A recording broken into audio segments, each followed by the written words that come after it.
Salut à tous, j'espère que vous allez bien. Aujourd'hui, je vais vous parler de la saison de l'hiver. Je vais vous faire comme sur la saison précédente de l'automne. Je vais tenter de vous donner quelques clés pour mieux appréhender cette saison d'hiver. Hein. Donc le froid, la neige, les repas chauds pour se réchauffer. Il n'y a pas que ça. Et comment bien s'ancrer, comment retrouver son énergie et comment bien cultiver son énergie pendant cette saison? Eh bien la réponse est maintenant.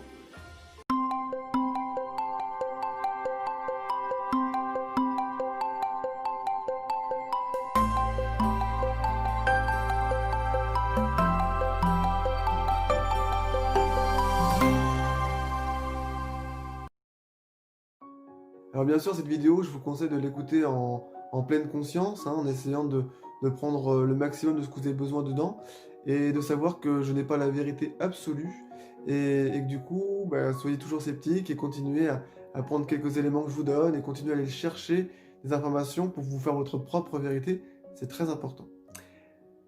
La saison qu'on vient de passer, hein, c'était la saison de l'automne, où en fait on a fait le bilan. Vous avez pu lâcher ce que vous avez plus besoin, comme les feuilles des arbres. Vous avez pu lâcher pour pouvoir justement passer à la saison de l'hiver. Et pour cette saison de l'hiver, on sera plus sur un temps de repos. Voilà. Alors le mot d'ordre pour cette saison, ce serait lâcher prise. Prendre du recul. Et surtout ne pas se disperser. Hein. Donc les routines où on court partout et on n'a pas le temps de rien faire, les journées de 24 heures sont pas assez longues. Si vous êtes dans ce cas de figure-là, je vous propose à vous déconnecter un peu et de ralentir votre rythme, de casser cette routine, de voir les choses différemment. Voilà, lâcher prise, c'est prendre du recul, comme je vous disais. C'est le moment de prendre du temps pour vous et vraiment de vous mettre en mode cocooning. Alors sortez les plaids, les couettes, les encens, les bougies, les bûches, hein, si vous voulez faire un feu de cheminée. Ou vous avez aussi le fond d'écran sur Netflix ou YouTube, vous pouvez être un fond d'écran cheminée, qui peut être très sympa aussi. Laissez vos projets de côté, les créations, toutes les idées, toutes les choses que vous avez en rumination dans votre tête, mettez-les de côté. Ça peut être 24 heures, ça peut être 48 heures, le temps des vacances, pour pouvoir vous créer une routine de détente pour mieux vous ressourcer. Je vous invite vraiment à pouvoir lâcher du lest, pouvoir prendre du temps vraiment pour vous. C'est très important parce que parfois quand on sort du film, on télécharge des nouvelles données, tout ça, et quand on revient dans son quotidien, donc le boulot, la vie de famille, le train-train quotidien, on va avoir des nouvelles données, on va voir les choses différemment. Donc c'est pour ça que c'est important de faire un moment de pause. Il faut savoir que pendant l'hiver, l'énergie du rein et l'énergie qui est associée à cette saison. Et ça va être primordial pour notre corps parce qu'en fait, finalement, ça va nous permettre de faire des réserves d'énergie qui va être primordiale pour les saisons suivantes. Parce que pour le printemps et l'été, il va falloir qu'on ait la patate, qu'on puisse mettre nos créations, notre créativité, nos projets en route, commencer des nouveaux cycles, etc. Et c'est à ce moment-là qu'on va avoir besoin de cette énergie qui a été stockée. Voilà. Donc si vous finissez l'hiver à sec, vous allez commencer le printemps avec déjà un déficit d'énergie. Alors le repos, c'est bien, mais aussi avoir une nourriture qui puisse être la plus saine possible. Alors je sais, il y a les fêtes, les chocolats, le foie gras, la dinde, la bûche, etc. Bon, c'est qu'une journée, voire deux, allez. Mais pensez quand même à travailler sur la détox, de faire des choses qui vous permettent de vraiment manger sain, des fruits et des légumes. Manger sain, oui, mais manger chaud, manger ce que vous voulez quand même. Il ne faut pas non plus vous priver ou vous faire de la frustration par rapport à la nourriture, c'est pas bon du tout. Faites-vous plaisir, c'est très important. Et surtout, de bien vous hydrater. Voilà. Boisson chaude, thé, infusion, ça peut être de l'eau citronnée, ça peut être... Alors moi, ce que j'aime beaucoup en ce moment, c'est infusion au curcuma gingembre. Ça marche super bien et c'est très bon aussi pour les voies respiratoires. Important pour cette saison, ça va être de travailler son chakra racine. C'est la base de tous les autres. C'est le tout premier, celui qui est en bas. C'est pour travailler l'ancrage, ça va être pour travailler l'enracinement, se sentir pleinement soi et bien aligné avec son corps, son esprit et son âme. Et travailler dessus pendant cette saison de l'hiver, c'est vraiment quelque chose de primordial. Alors, si vous ressentez du stress, de l'anxiété, de la nervosité, de la fatigue, ou même un sentiment d'insécurité, bah, ça peut être pas mal de pouvoir le travailler et rééquilibrer ce chakra. Voilà. Euh, c'est un chakra qui est vraiment très important parce que il vous permet vraiment d'être connecté à la Terre. Voilà. Et souvent, on cherche la sécurité en se sentant bien dans sa maison, en se sentant entouré par ses amis. Alors ça c'est bien, hein, c'est pas le souci. Mais c'est surtout si on est bien dans sa maison, dans son propre corps, et ben du coup on va se sentir pleinement en sécurité. Donc d'où l'importance de le travailler. Comment bien le travailler ce chakra racine?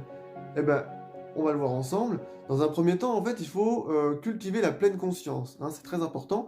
Il vous faut vraiment être dans le moment présent, hein, ici et maintenant. Si vous ruminez sur votre passé, si vous cogitez dans le futur, c'est pas grave. Acceptez-le. Dites-vous que de toute façon, il faut bien commencer par quelque chose. Hein. Donc, si vous avez la volonté de travailler votre propre développement personnel, vous acceptez dans les choses comme elles sont actuellement. Ça, c'est un fait. Mais après, ça va être pas, à votre rythme, de pouvoir avancer tout doucement et chacun avance à son rythme. Il n'y a pas un qui peut être meilleur que l'autre, c'est pas parce qu'on est plus rapide qu'on va être meilleur, ou que si on est plus long qu'on va être meilleur, ou inverse, etc. C'est vraiment propre à chacun, et ça c'est vraiment la première chose qu'il faut vraiment retenir. Et ce qui va être important, c'est de trouver l'exercice pratique qui va vous accompagner au quotidien ou de façon hebdomadaire pour pouvoir cultiver cet ancrage, cette pleine conscience et ce bien-être pour l'hiver. Alors dans les exercices simples, pas chers, c'est la balade. Hein.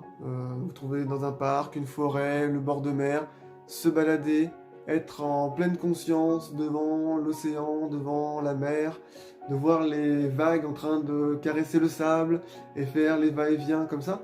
C'est quelque chose qui peut être très ressourçant. Être en pleine forêt, de ressentir l'énergie des arbres, de pouvoir vraiment sentir la nature, se balader vraiment en pleine conscience dans la nature, c'est très important pour se ressourcer. Pour ceux qui sont adeptes, hein, la sylvothérapie, hein, faire des câlins aux arbres, ça marche très bien aussi. Et bah, ça a des bienfaits surtout relaxants, apaisants, et on peut se ressourcer en énergie avec. Et surtout de bien remercier les arbres quand vous le faites, parce que du coup, c'est communicatif, hein, c'est pas à sens unique. Comment bien s'ancrer? En prenant soin de son corps. Alors vous pouvez vous octroyer un moment où vous pouvez prendre un bain avec des sels de bain, de l'encens, des bougies, prendre un moment rien que pour vraiment vous détendre. Ça peut être une reconnexion aussi avec soi-même. Ça peut être aussi une séance de massage. Trouver là vraiment l'exercice pratique de relaxation qui peut vraiment vous faire du bien. On est tous différents, on n'a pas forcément envie de faire les mêmes pratiques, mais le principal, c'est que vous puissiez justement pratiquer de la relaxation. Ça peut être aussi les étirements. Hein. Les étirements, le matin ou le soir, détendre ses muscles, détendre son corps, c'est quand même quelque chose qui est important, surtout de ressentir le poids de son corps, qui est vraiment dans les pieds, qu'on va le sentir dans les talons, qu'on va sentir dans les doigts de pied. Ça, c'est très important. Voilà. Vous pouvez également pratiquer la méditation. Alors ça peut être la méditation toute simple, où vous avez déjà votre propre protocole pour le faire, ou ça peut être aussi la méditation guidée, parce que des fois on ne sait pas exactement quelle pratique exercer, comment, pourquoi, etc. Et se laisser guider par une personne qui vous donne les pas à pas pour pouvoir vous relaxer, ça peut être pas mal. Moi je vous en propose quelques-unes en IGTV, dont la méditation de l'arbre, mais aussi le jardin intérieur, et puis aussi le body scan que je vous ai proposé dernièrement. Le principal, c'est que vous avez bien d'autres hein, sur YouTube, sur Instagram. J'ai des collègues qui font ça aussi très bien. Donc du coup, c'est vraiment à raisonner par rapport à ce qui vous appelle le plus. Hein. C'est le plus important. Ce qui pourrait être intéressant également pour bien vous ancrer, ça serait de travailler sur vos peurs, travailler sur les croyances limitantes, sur les blocages émotionnels, parce que du coup, ça va vous plomber, ça va vous freiner. C'est un peu comme si vous étiez une montgolfière et que vous avez des poids qui vous empêchent de vous envoler. Vous l'avez compris, l'hiver, c'est la meilleure opportunité pour vous poser, pour vous adonner à la contemplation intérieure et extérieure.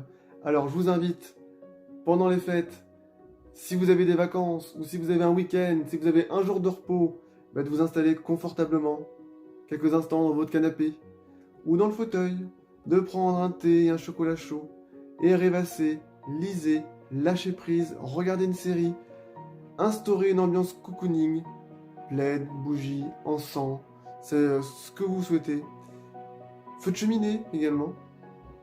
Soyez à l'écoute de vos envies, soyez à l'écoute de vos vibrations et vivez l'hiver en pleine conscience. Voilà, j'espère que cette vidéo vous aura plu. N'hésitez pas à la partager autour de vous, parce que du coup ça pourrait toujours aider une personne qui pourrait être un peu dans sa zone de confort, un peu fatiguée, un peu stressée. Et c'est des clés qui sont faciles et ludiques pour chacun. C'est des outils que j'utilise au quotidien, que j'utilise aussi pendant mes séances. Et je partage que des choses que j'ai déjà testées au moins sur moi avant de le proposer à d'autres personnes. Je vous remercie pour votre confiance, pour tous ces mots que vous m'avez envoyés, tous ces messages, tous ces commentaires, tous ces partages qu'on a pu avoir aussi ensemble en message privé durant toute cette année 2020. J'espère avoir toujours ce lien avec vous en 2021. Je vous souhaite à toutes et à tous de bonnes fêtes de fin d'année et je vous retrouve à très vite. Ciao!